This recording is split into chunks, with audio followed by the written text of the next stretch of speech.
Welcome to my channel guys. இன்னைக்கு டே 4ல் நம்ம பார்க்க போகிற project creative image hour effect. அதாவது சிம்பிளாக HTML CSS மட்டும் வச்சு நம்ம இமேஜை ஹவர் பண்ணும்போது அது எப்படி நம்ம கிரியேட்டிவாக ஹவர் பண்ணலாம், மல்டிபிள் இமேஜஸை ஒரே இடத்துல வச்சு அப்படின்றத பற்றி பார்க்க போகிறோம். தொடர்ந்து சப்போர்ட் பண்ணுங்கள் காய்ஸ். சப்ஸ்கிரைப் பண்ணாதவங்க சப்ஸ்கிரைப் பண்ணி வச்சுக்கோங்க. சரி வாங்க ஷார்ட் அண்ட் ஸ்வீட்டாக அந்த ப்ராஜெக்டை பண்ணி முடிக்கலாம்.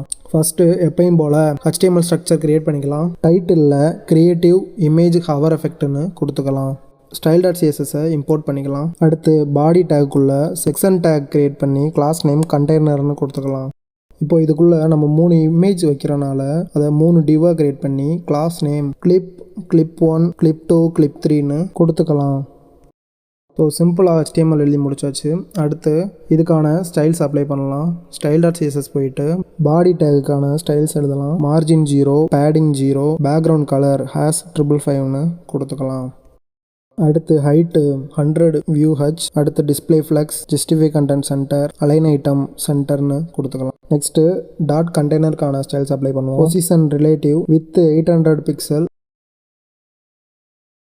ஹைட்டு 500 பிக்சல், பேக்ரவுண்ட் கலர் #222ன்னு கொடுத்துக்கலாம். கண்டெய்னர் டிவுக்குள்ள இருக்க 3 டிவுக்குமே கிளாஸ் நேமில் கிளிப்புன்னு ஃபஸ்ட் எடுத்ததுமே எழுதியிருப்போம்.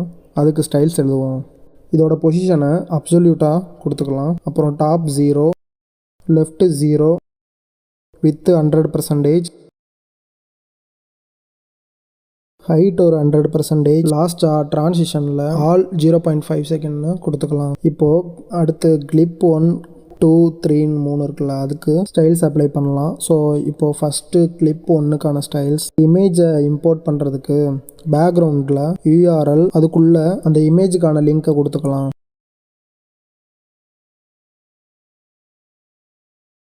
அடுத்து பேக்ரவுண்ட் சைஸ் கவர்னு வச்சுக்கலாம். அதே மாதிரி பேக்ரவுண்ட் பொசிஷனை சென்டராகவும் வச்சுக்கலாம். இப்போது கிளிப் பாத்துன்ற ஆட்ரிபியூட்டில் பாலிகானுக்குள்ளே வேல்யூஸ் கொடுக்கலாம். உள்ளே ஃபஸ்ட்டு 00ன்னு கொடுத்துட்டு கமா 46% 0ன்னு கொடுத்துட்டு கமா 39% 100%, கமா 0 100%ன்னு கொடுத்துக்கலாம். இதை அப்படியே காப்பி பண்ணி கிளிப் 2க்கும் கிளிப் 3க்கும் பேஸ்ட் பண்ணிக்கலாம். ஸோ இதில் நம்ம இந்த பாலிகான் வேல்யூஸையும் அந்த இமேஜையும் மட்டும் மாற்ற போகிறோம். கிளிப் 2ல் பேக்ரவுண்ட் இமேஜை மாற்றிக்கலாம். அதே மாதிரி கிளிப் 3ல் பேக்ரவுண்ட் இமேஜை மாற்றிக்கலாம். இப்போ கிளிப் 2ல் பாலிகான் வேல்யூஸ் 19% 0, 87% 0, 64% 100%, கமா 33% 100% கொடுத்துக்கலாம். அடுத்து கிளிப் 3ல் பாலிகான் வேல்யூஸ் 82% 0, கமா 100% 0, கமா 100% 100%, அடுத்து 63% 100%ன்னு கொடுத்துக்கலாம். அடுத்து கண்டெய்னர் டிவை ஹவர் பண்ணுறதுக்கு பாலிகான் வேல்யூஸ் எழுதுவோம். So dot container hover.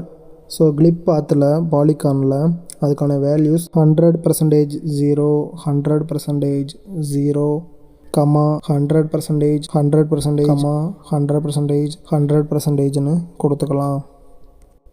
So இப்போது டாட் கண்டெய்னரில் கிளாஸ் கிளிப்பை ஹவர் பண்ணுவோம்.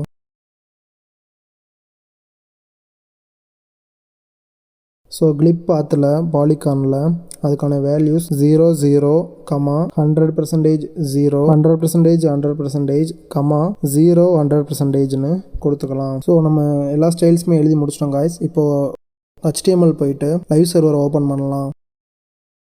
ஓகே, இப்போ அவுட்புட் ரன் ஆகுது. ஸோ இப்போ நான் அதை ஹவர் பண்ணுறேன். ஸோ இப்போ சென்டர் இமேஜை ஹவர் பண்ணுறேன். ஓகே, இதோட ஃபுல் இமேஜை காட்டுது. அடுத்து லெஃப்ட் சைடு இருக்கிற இமேஜ் ஹவர் ஆகுது, ரைட் சைடு இருக்கிற இமேஜுமே ஹவர் ஆகுது. ஸோ சூப்பராக 3 இமேஜுமே ஹவர் ஆகுது. ஸோ அவ்வளோதான் காய்ஸ், நம்ம டே 3யோட ப்ராஜெக்ட் சக்ஸஸ்ஃபுல்லாக பண்ணி முடிச்சிட்டோம். ஸோ இந்த வீடியோ பிடிச்சிருந்துச்சுன்னா ஒரு லைக் பண்ணிவிட்டு உங்கள் ஃப்ரெண்ட்ஸ்க்கு ஷேர் பண்ணிவிட்டு நம்ம சேனலை மறக்காமல் சப்ஸ்கிரைப் பண்ணி வச்சுக்கோங்க. ஓகே காய்ஸ், நாளைக்கு இன்னொரு மினி ஜாவாஸ்கிரிப்ட் ப்ராஜெக்டில் பார்க்கலாம்.